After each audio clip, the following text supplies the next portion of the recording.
Sean, you're driving today. You're not actually doing any official duties, but how did you get into being a track official in the first place?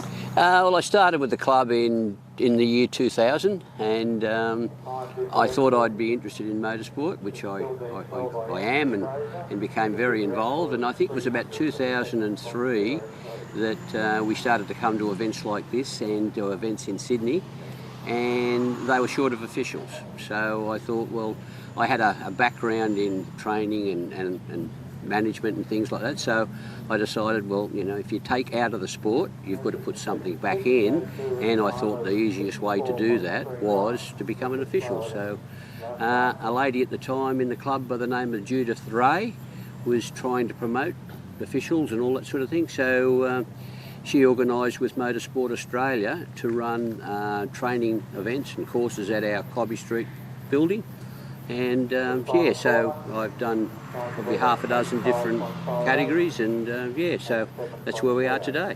So 25 years of competitive motorsport. Yeah. What's kept you going all that time? I think it's just the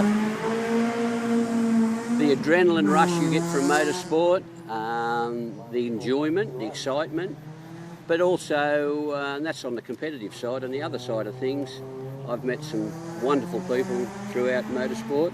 I'm still associated with many of them, and they're good friends of mine. So, yeah, it's a holistic type approach to life for me. And yeah, I do other things in sport. I play lawn bowls as well, and so there's a real balance between, you know, enjoying oneself and retirement at the moment.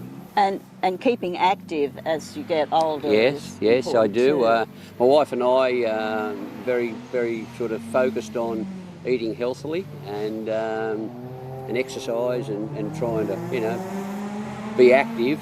I think it's good for our mind and it's good for our body as well. So. Well, what would you say to a young person, say in 18 to 25, that age group, to try and get them enthusiastic about the officialing side, just the racing side? Yeah, well, the advantage of getting young people on board is quite obvious. We need the young people to come on through to make sure the transition, as people fall off one end, we've got new people coming on the other end.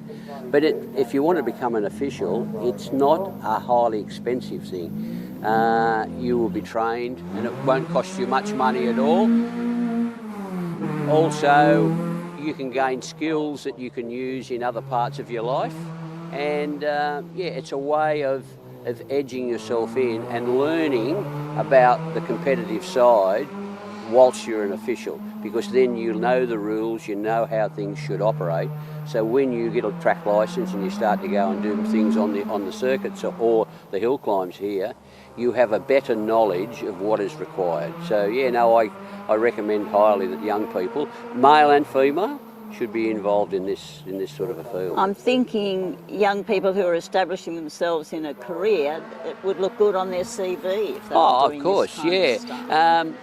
And Motorsport Australia is encouraging people to be educated and to be qualified and all that sort of thing. So the skills they could learn and do learn can be used in other facets of their life, and I think it's good. The Motorsport Australia website, I've found, as someone who doesn't know a lot about motorsports, very comprehensive. And yeah, it can be complicated, but when you start off, it doesn't have to be. There was always officials that have more knowledge than you who will educate or coach or support you as you grow in whatever field that you choose. So when you were learning the ropes, so to speak, what did you find most beneficial, sort of online courses or on-the-job training?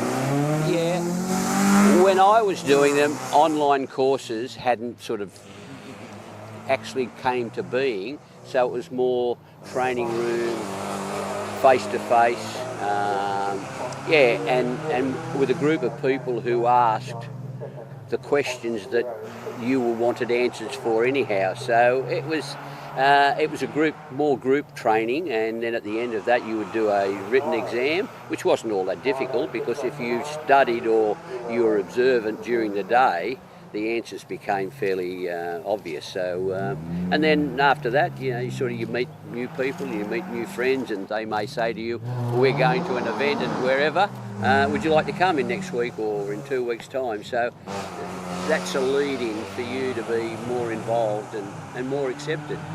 Well, sounds absolutely super. Yeah, no, it's good. Thanks so much, John. Okay, no worries.